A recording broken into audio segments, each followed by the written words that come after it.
Kızılcık Şerbeti yeni bölümünde neler olacak? Videomuza geçmeden önce Işıl'dan sonra Salkım ilaç gibi geldi diyenler videomuzu beğensin, sayımızı görelim. Ayrıca Kızılcık Şerbeti'nden en güncel gelişmeleri takip etmek için kanalımıza abone olup bildirimleri açın. Dizimizin son bölümü çok heyecanlıydı. Kızılcık Şerbeti adeta bambaşka bir diziye döndü. Bir yanda silahlar çekiliyor, diğer yanda ise evlenen evlenene. Peki yeni bölümde bizleri neler bekliyor? Gelelim bu sorunun cevabına. İlk olarak Fatih ve Başak'la videomuza başlamak istiyorum.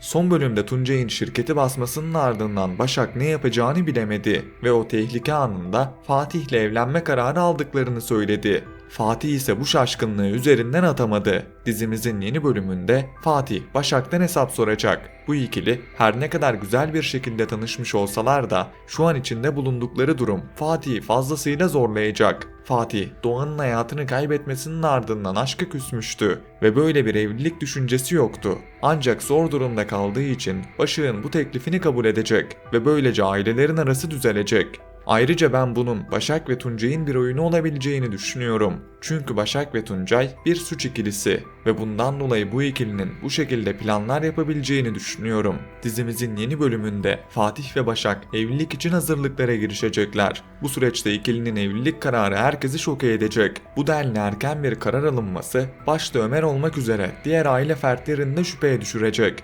Ömer her ne kadar bu süreçte Fatih'i uyaracak olsa da Fatih yolundan dönmeyecek ve çok geçmeden Başak'la Fatih'in evlendiğini göreceğiz. Başak ve Fatih'in arasında bir takım romantik sahneler göreceğimizi ve çok geçmeden Fatih'in Başak'a aşık olacağını düşünüyorum. Aynı şekilde Başak'ın da Fatih'ten etkileneceğini ve bu ikilinin arasında romantik anlar göreceğimizi düşünüyorum. Tabi burada bir Tuncay engeli var. Biliyorsunuz ki Tuncay çok tehlikeli bir karakter.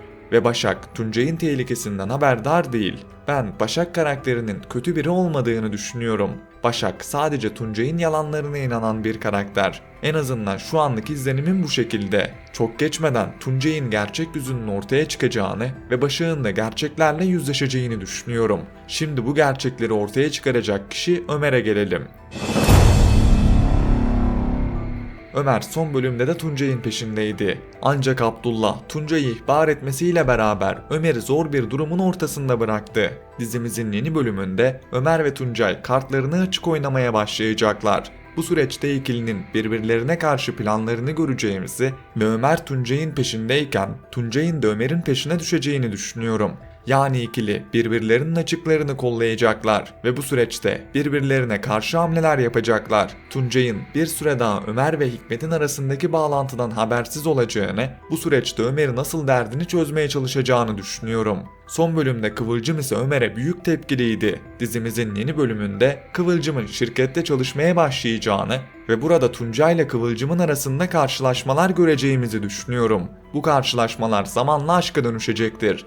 Çünkü Tuncay, Ömer'in zayıf tarafının Kıvılcım olduğunu biliyor ve Kıvılcım da psikolojik açıdan zor zamanlar geçirirken bu süreçte Tuncay'ın sevgisine kanabilir ve Kıvılcım'la Tuncay'ın arasında bir ilişki başlayabilir. Bu ilişki tabii ki de en çok Ömer'e zarar verecektir. Ömer her ne kadar Kıvılcım'ı uyaracak olsa da Kıvılcım Ömer'i dinlemeyecektir ve Tuncay'ın belki de Ömer'e vereceği en büyük cevap bu olacaktır. Ayrıca Tuncay ve Hikmet'in hikayesinde birçok soru işareti var. Bu soru işaretlerinin yavaş yavaş giderileceğini ve tam olarak geçmişte nelerin yaşandığını öğreneceğimizi düşünüyorum. Şu anlık aklımızı kurcalayan bazı soruların cevabını yeni bölümle beraber alacağız. Ancak şimdilik şunu söylemeliyim ki Tuncay karakteri daha uzun bölümler dizimizde olacak ve dizimize büyük etkisi olacak. Ayrıca ben Hikmet karakterinin de çok geçmeden hapishaneden çıkacağını ve Hikmet'in hapishaneden çıkmasıyla beraber bambaşka sahneler göreceğimizi düşünüyorum.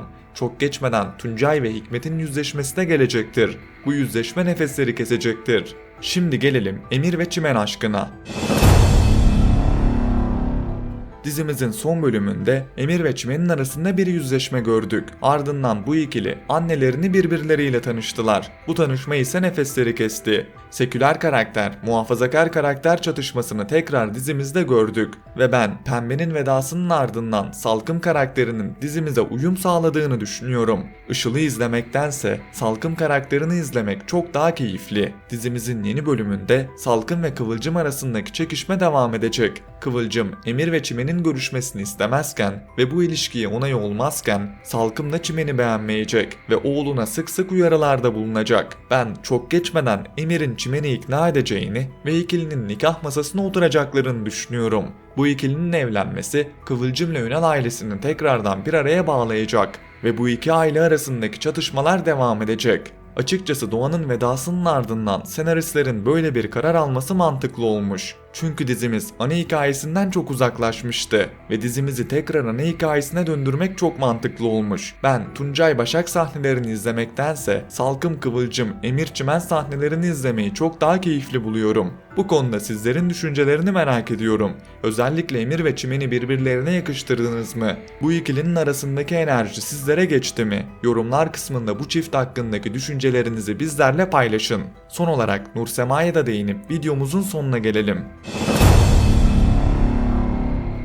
Nursema yaşadığı kayıpların ardından allak bullak oldu. İlk önce annesi Pembe'yi kaybetti. Ardından Firaz'la toparlanır gibi oldu. Ancak sonrasında önce Firaz'ın kendisini aldattığıyla yüzleşti, ardından da abisi Mustafa'yı kaybetti. Nursema'nın bu yaşadıkları hiç hafif şeyler değil. Dizimizin yeni bölümünde iş dünyasında daha aktif bir Nursema göreceğiz. Bu süreçte Nursema'nın evde Salkım'la çekişmeleri devam edecek ve tıpkı geçmişte Pembe ile Nursema'nın arasında gördüğümüz çekişmeleri bu sefer Salkım'la Nursema arasında göreceğiz ve bu ikilinin sahnelerinin seyir zevki de yüksek olacak. Öte yandan sizlere önceki analizlerimde Nursema'ya partner olarak geçmişte dizimizde yer alan Rüzgar karakterinin geleceğinden bahsetmiştim. Bu karakterin 117. bölümde diziye katılması bekleniyordu. Ancak bu karar geri çekildi. Rüzgar karakteri daha ilerleyen bölümlerde dizimize katılacak. Şu anlık ne zaman katılacağı belli olmasa da ben çok geçmeden Rüzgar'ın dizimize dahil olacağını ve Rüzgar'la Nursema sahnelerinin nefesleri keseceğini düşünüyorum.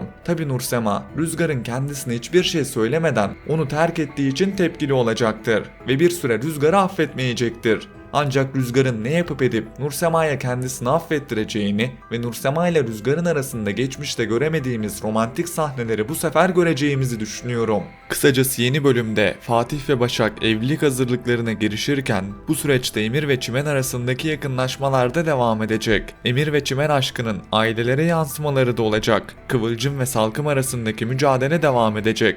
Kıvılcım ise yaşadığı acı olayları bir kenara bırakıp hayata geri dönecek ve bu süreçte daha aktif bir Kıvılcım göreceğiz. Ömer ise Tuncay'ın peşindeyken Tuncay'ın da Ömer'e karşı bir takım hamleleri olacak.